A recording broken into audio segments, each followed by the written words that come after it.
Lecture du Saint-Évangile selon saint Matthieu. Слава Тебе, Господи, слава Тебе. Soyons attentifs. En ce temps-là, comme Jésus cheminait le long de la mer de Galilée, il aperçut deux frères, Simon que l'on appelle Pierre, et André son frère, qui jetaient le filet dans la mer car ils étaient pêcheurs.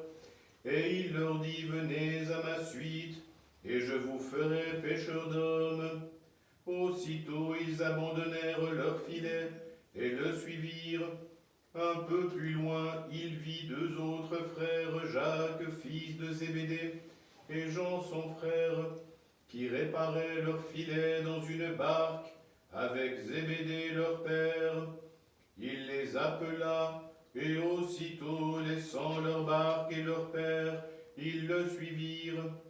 Jésus parcourait toute la Galilée, enseignant dans les synagogues, proclamant la bonne nouvelle du royaume et guérissant le peuple de toute maladie et de toute infirmité. Puisque plusieurs ont entrepris de faire le récit des événements qui se sont accomplis parmi nous, tels que nous les ont transmis ceux qui en furent dès le début les témoins oculaires et sont devenus les serviteurs de la parole, j'ai cru bon moi aussi, après m'être informé soigneusement de tout depuis les origines, d'en écrire pour toi, cher Théophile, un exposé suivi, pour que tu reconnaisses la solidité des enseignements que tu as reçus. Au jour d'Hérode, roi de Judée, il y avait un prêtre du nom de Zacharie de la classe d'Abia. Sa femme était des filles d'Aaron, elle s'appelait Élisabeth. Tous deux étaient justes devant Dieu, et ils suivaient irréprochables tous les commandements et les observances du Seigneur. Ils n'avaient point d'enfant parce qu'Élisabeth était stérile, et ils étaient l'un et l'autre d'un âge avancé. Or, tandis qu'ils servaient devant Dieu, selon le tour de sa classe, il fut appelé par le sort d'après l'usage sacerdotal à entrer dans le sanctuaire de Dieu pour y offrir de l'encens. Et toute l'assemblée du peuple se tenait dehors en prière à l'heure de l'encens. Alors lui apparut un ange du Seigneur se tenant à droite de l'autel de l'encens. À sa vue, Zacharie fut troublé, la crainte le saisit. Mais l'ange lui dit, ne crains pas, Zacharie, car ta prière a été exaucée. Ta femme Élisabeth t'enfantera un fils, et tu lui donneras le nom de Jean. Il sera pour toi un sujet d'allégresse et de joie, et de sa naissance beaucoup se réjouiront. Car il sera grand devant le Seigneur, il ne boira ni vin ni liqueur fermentée. Dès le sein de sa mère, il sera comblé de l'Esprit Saint, et ramènera de nombreux fils d'Israël au Seigneur, leur Dieu. Lui-même, il le précédera avec l'esprit et la puissance d'Élie, pour ramener le cœur des pères vers leurs enfants, et les rebelles à la sagesse des justes, préparant au Seigneur un peuple bien disposé. Mais Zacharie dit à l'ange, à quoi reconnaîtrai-je cela? Car je suis un vieillard et ma femme est d'un âge avancé. L'ange lui répondit, je suis Gabriel qui me tient devant Dieu. J'ai été envoyé pour te parler, t'annoncer cette bonne nouvelle. Eh bien, tu vas être réduit au silence et ne pourras parler jusqu'au jour où ces choses arriveront, pour n'avoir pas cru à mes paroles qui s'accompliront en leur temps. Cependant, le peuple attendait Zacharie, et l'on s'étonnait qu'il demeurât dans le sanctuaire si longtemps. Quand il sortit, il ne pouvait plus leur parler, et ils comprirent qu'il avait eu une vision dans le sanctuaire. Il leur leur faisait des signes et demeurait muet. Puis, lorsque les jours de son service furent achevés, il retourna dans sa maison. Quelques jours après, Élisabeth, sa femme, conçut et 5 mois durant se tint cachée. Voilà, disait-elle, ce qu'a fait pour moi le Seigneur, au jour où pour ôter mon opprobre parmi les hommes, il a posé sur moi son regard. Lorsqu'arriva pour Élisabeth le jour de l'enfantement, elle mit au monde un fils. Ses voisins et ses proches, apprenant que le Seigneur lui avait prodigué sa miséricorde, partagèrent sa joie. Le 8e jour, quand ils vinrent pour la circoncision de l'enfant, on voulait lui donner le nom de son père Zacharie, mais sa mère, prenant la parole, déclara « Non, il s'appellera Jean. » On lui objecta « Personne dans ta famille ne porte ce nom. » Alors on fit des signes à son père pour savoir comment il voulait qu'on l'appelât. Il demanda une tablette et inscrivit « Jean est son nom. » Et ils furent tous étonnés. À l'instant même, sa bouche s'ouvrit, sa langue se délia, et il se mit à parler, bénissant Dieu. Tous les voisins furent saisis de crainte, et partout dans les montagnes de Judée, on se racontait l'événement. Tous ceux qui entendirent parler le gardèrent dans leur cœur et disaient « Que sera donc cet enfant ?» Car la main du Seigneur était avec lui. Et Zacharie, son père, rempli de l'Esprit Saint, se mit à prophétiser. Béni soit le Seigneur, le Dieu d'Israël, car il visite son peuple et lui porte la rédemption. Et toi, petit enfant, tu seras appelé prophète du Très-Haut, car tu précéderas le Seigneur pour lui préparer le chemin. Et l'enfant grandissait, se fortifiait en esprit, puis il vécut au désert jusqu'au jour où il devait se manifester devant Israël. Слава Тебе, Господи, слава Тебе. Paix à toi qui annonçais la bonne nouvelle.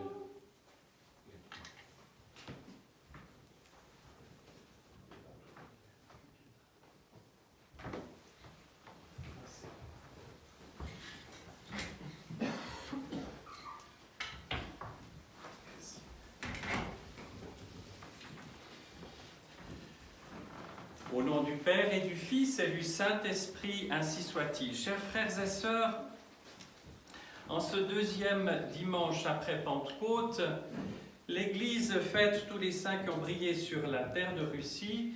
Et cette année, eh bien, il y a une fête d'importance qui tombe en même temps. C'est la nativité du saint prophète précurseur et baptiste Jean.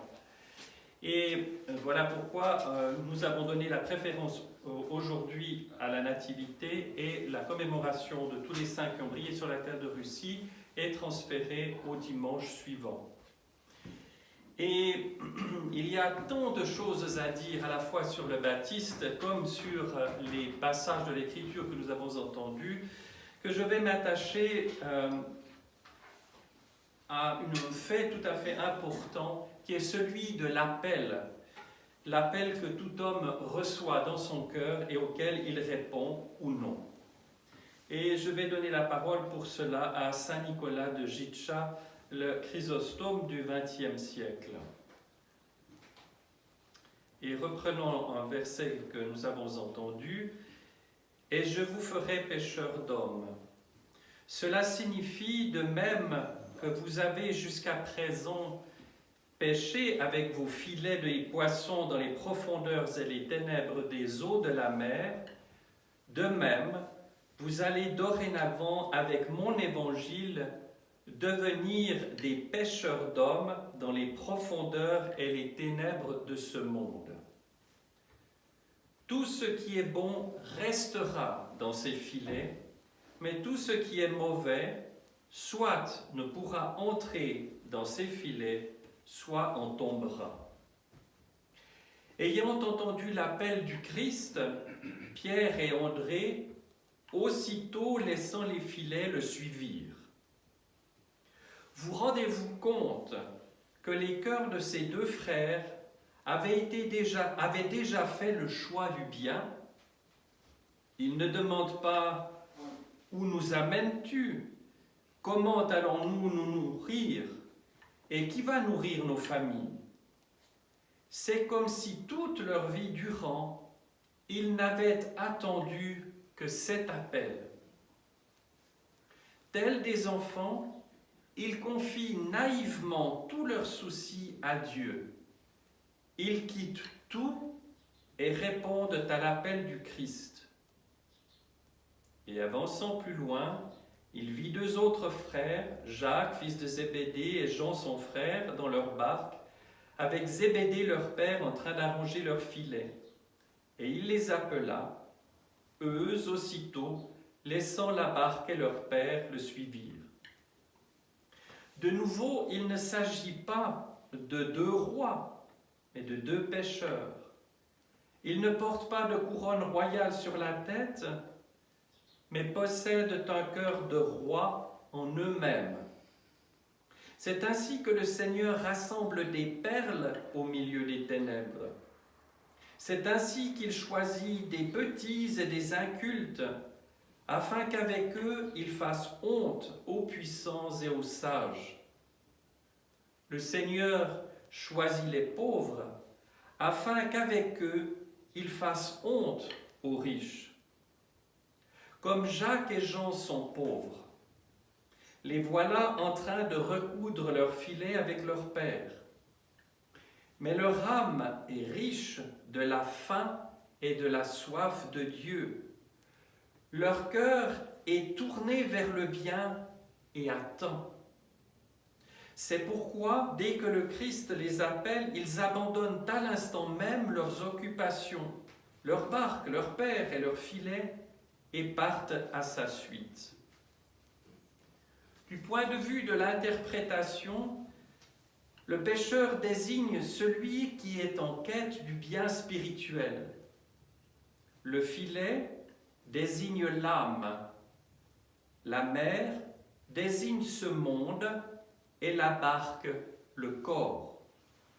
Le fait que ces pêcheurs lancent leur filet dans la mer veut dire qu'ils sont en quête du bien spirituel, de nourriture spirituelle ou du royaume de Dieu, répandant et immergeant leur âme dans les profondeurs de ce monde afin de pêcher un tel bien là où ils se trouvent.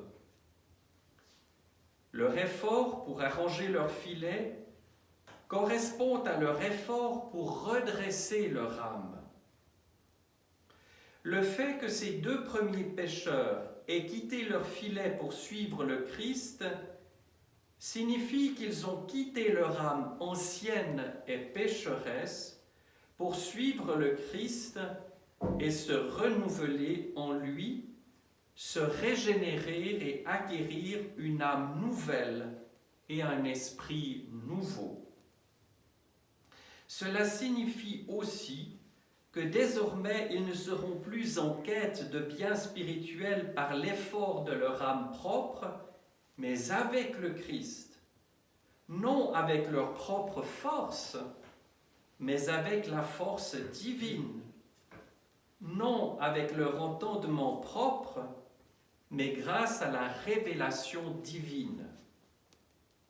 Et quand les deux autres pêcheurs quittent leur père et leur barque, cela signifie qu'ils quittent leur corps de pêcheurs et leur père charnel pour prendre désormais soin du salut de leur âme et aller à la rencontre de leur Père céleste, comme s'ils avaient été adoptés par la grâce de Dieu. Jésus se mit ainsi à parcourir la Galilée, enseignant ses lois, prêchant l'évangile sur le royaume et guérissant toute maladie et toute infirmité des hommes.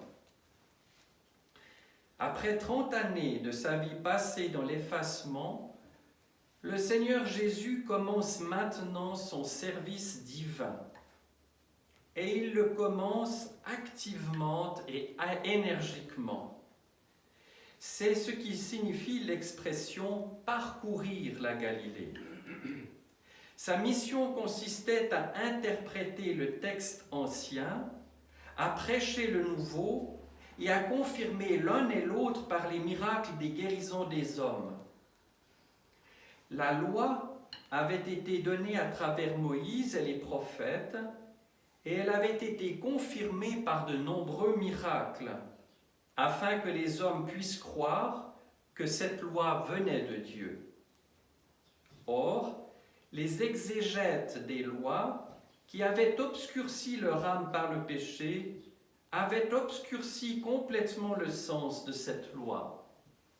C'est pourquoi cette loi ancienne était devenue morte, comme si elle n'avait pas existé. Maintenant, le Seigneur Jésus, pur de tout péché, apparaît comme le seul connaisseur véritable et le seul exégète véritable de cette loi originelle. Il explique sa signification et permet d'accéder à son esprit qui était fermé aux pécheurs. Il est maintenant l'interprète de l'esprit, de même que plus tard, l'esprit sera son interprète. Il ne rejette pas l'ancienne loi divine. Comment le pourrait-il, puisque c'est lui qui l'a donnée? Mais sur le fondement d'une véritable signification spirituelle et prophétique, il donne maintenant la loi nouvelle du salut, prêchant l'annonce du royaume. La loi ancienne est une bonne terre fertile, mais tellement délaissée par les hommes que l'aspect de cette terre est complètement caché sous les broussailles et les mauvaises herbes semées par les hommes, c'est-à-dire les mauvais exégètes. C'est ainsi que tout le monde détournait le regard et le cœur de cette terre abandonnée. Maintenant, le Seigneur retourne cette terre et prépare la nouvelle moisson. Et les hommes regardent avec crainte et émerveillement dans sa direction.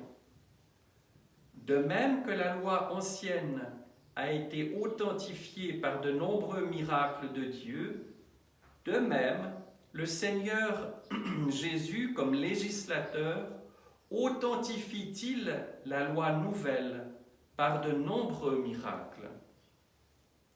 Ces miracles ne sont pas accomplis en démonstration vaine et présomptueuse de sa puissance, mais pour être véritablement utiles aux hommes. Il s'agit de guérir des maux physiques et spirituels et des infirmités humaines. En effet, le Seigneur n'est pas venu parmi nous en magicien, mais en ami et en médecin.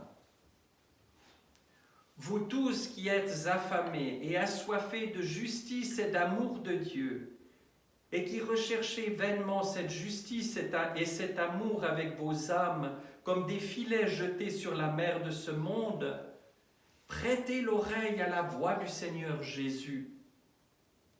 Car voici qu'il vous appelle, comme il a jadis appelé les pécheurs de la mer de Galilée. Venez à ma suite, et dès que vous entendez cette voix, n'hésitez pas une seconde, mais laissez aussitôt tous vos labeurs anciens et tout votre amour ancien, et partez avec lui. Il est le seul à être votre ami et médecin. Tous les autres qui se tiennent hors de lui sont soit des ignorants, soit des imposteurs. Voici qu'il vous appelle, ni comme des rois ou des pasteurs, ni comme des riches, ni comme des pauvres, ni comme des êtres instruits, ni comme des incultes, mais comme des hommes remplis de maux et d'infirmités. Vos maux et vos infirmités sont issus des péchés, Aussi, rejoignez le Seigneur Jésus et suppliez-le, comme jadis de nombreux malades et infirmes. Seigneur Jésus-Christ, Fils de Dieu, aie pitié de moi, pauvre pécheur. Pardonne-moi, pardonne, Seigneur, mes péchés innombrables. Purifie-moi avec ta force. Nourris-moi de ton pain vivifiant. Pénètre profondément en moi comme l'air frais et pur dans une pièce irrespirable. Et je serai en bonne santé et en vie. Que le Seigneur soit ainsi célébré dans la solidité de notre âme et la pureté de notre cœur, à travers l'aide et les prières de ses saints apôtres, et avec le Père et le Saint-Esprit, Trinité unique et indissociable, maintenant et toujours, et en tout temps et en toute